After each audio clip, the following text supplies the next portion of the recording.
When we look around the world, every part of creation carries balance, order, and harmony. The Qur'an invites us to notice this perfection and to understand that it could only come from the wisdom of Allah subhanahu wa ta'ala. The Qur'an draws our attention to the system not just as a physical fact, but as a reminder that creation is built on complement and symmetry.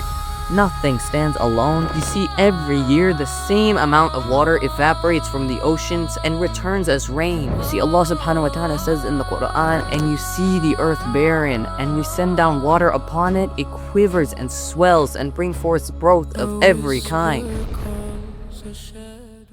Assalamu alaikum. Welcome to the series, where we will explore some of the signs of Allah subhanahu wa ta'ala that are found all around us. Signs not just written in books alone, but in creation itself. In each episode, we'll reflect on verses from the Qur'an that describe the natural world, the sky, the earth, the rain, the wind, even the structure of life itself, and how these verses match what modern science has only recently discovered. You see, these are not just scientific marvels, they are reminders. It shows how everything in existence carries order, precision, and mercy.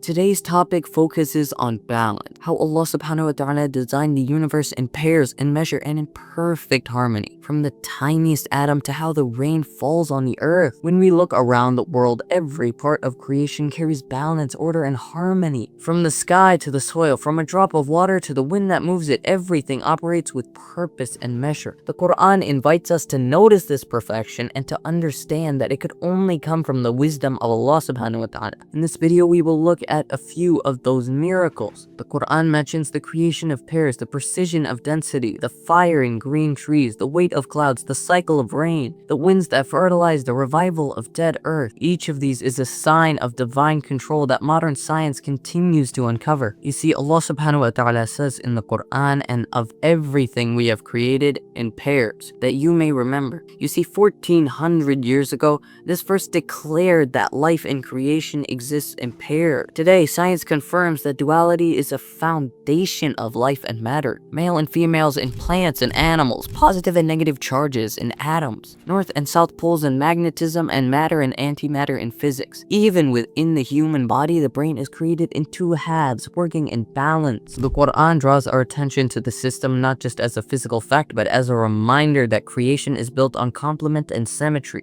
Nothing stands alone, everything depends on its opposite. And throughout that pairing, Allah subhanahu wa ta'ala establishes order in our universe and within our own lives. Then Allah subhanahu wa ta'ala reminds us that things are measured. Nothing is random or chaotic. Allah subhanahu wa ta'ala says in the Qur'an, indeed we created all things with measure. And Allah subhanahu wa ta'ala says, he who created and proportioned, and he who destined and guided. Every star, every seed, every atom follows the decree of Allah subhanahu wa ta'ala. The gravitational pull that keeps the planets in orbit, the tilt of the earth that regulates the seasons, the molecular bonds that hold matter together, all of them are perfectly measured. You see, the Qur'an's use of a word that means both measurement and destiny. That means destiny itself is not just blind fate, it is the unfolding of divine calculation. Even what appears to be accidental is written with precision. Such perfection cannot come from chance, but from a will that comprehends everything. The will of Allah subhanahu wa ta'ala. The Qur'an points to a hidden wonder in the natural world, the ability to produce fire from green trees. Allah subhanahu wa ta'ala says in Surah Yasin,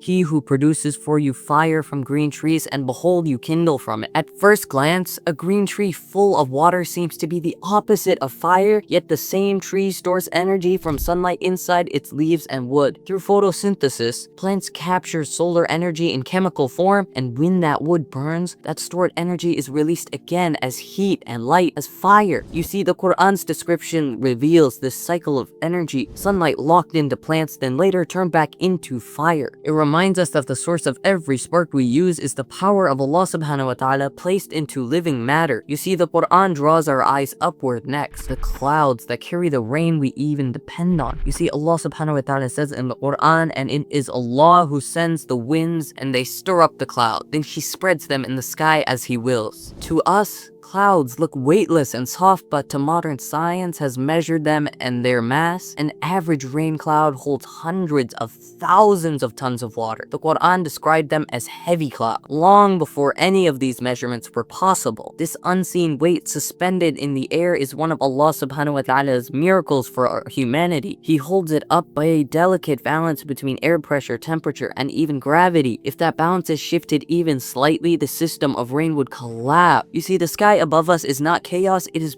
precision working silently. Then Allah subhanahu wa ta'ala says, and we sent down water from the sky in due measure. The same amount of water evaporates from the oceans and returns as rain. This cycle, known today as the water cycle, was described in the Qur'an centuries before modern science. The amount, timing, and location of rainfall were all measured. If more water evaporated than fell, the world would dry, and if more fell than evaporated, it would drown. Yet the balance never fails. Each raindrop is part of a system written by Allah subhanahu wa ta'ala with perfect measure. This continuous renewal shows mercy. Rain is both a physical and spiritual blessing for mankind. You see, the Qur'an explains how this process unfolds. You see, Allah subhanahu wa ta'ala says in the Qur'an, do you not see that Allah drives the clouds together, then He joins them, makes them a heap, then do you see the rain emerge from within them? You see, in modern meteorology confirms this sequence exactly. Small clouds are driven together by wind, then they merge to form larger masses. Air currents push them upward, stacking them vertically, and as the upper layers cool, rain begins to form and fall. You see, 14 centuries ago, such stages were unknown, yet the Qur'an describes them clearly, step by step. This is one of the strongest examples on how revelation matches the later scientific discovery, and it shows that the one who sent down the Qur'an is also the one who commands the cloud. You see, Allah subhanahu wa ta'ala mentions another stage in this system, the role of wind. You see, He says in the Qur'an, and we send down the fundicating winds, then cause the water to descend from the sky,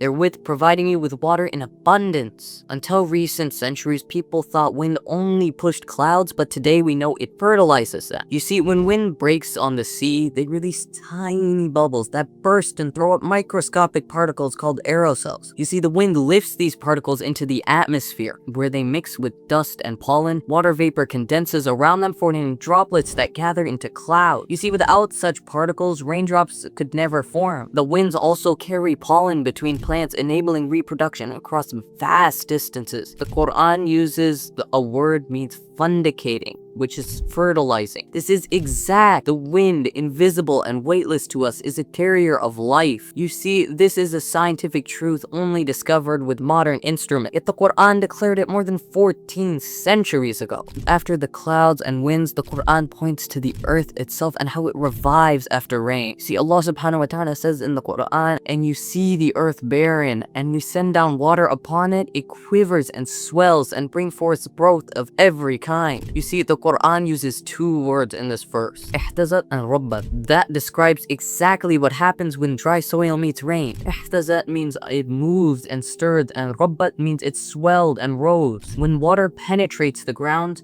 the layer of soil particles expand, creating a motion on a microscopic level. That movement awakens seeds within and life begins again. The description in the Qur'an mirrors scientific explanation perfectly. The revival of land is not only a natural process, but a reminder of resurrection. Just as earth comes back to life, so will humankind on the day of judgment. So you see, all these verses connect through one theme: measure, balance, and divine control. These are not just poetic coincidences, but statements of truth. The pairing of all things, the exact measure of destiny, the hidden energy in plants, the massive yet delicate clouds, the precise rain cycle, the wind that carries life, and the earth's revival. Each one of them shows that the universe follows one command. He who created everything and determined it with precise determination. You see, every element of nature is a sign of determination. The author of miracles in the Qur'an points out that the more knowledge increases, the more we see truth in these verses. The Qur'an is not just a book of science, yet every statement about creation aligns with scientific fact. Because both science and revelation came from the same source, the creator of all things. From the harmony of atoms to the cycle of rain, from the energy stored in trees to the balance of clouds in the sky, every phenomenon carries a message that nothing in existence is random. Everything has a purpose, everything has order.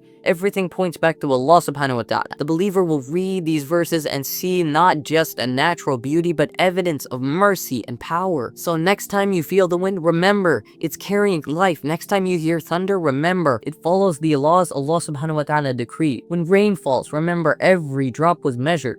And when the ground blooms after dryness, remember that resurrection is just as easy for the one who revives the earth. Subhanallah, all praise belongs to Allah subhanahu wa ta'ala, who created everything in pairs, measured it with wisdom, and gave us signs in the heavens and on the earth so that we may believe. Assalamu alaikum wa rahmatullahi wa barakatuh.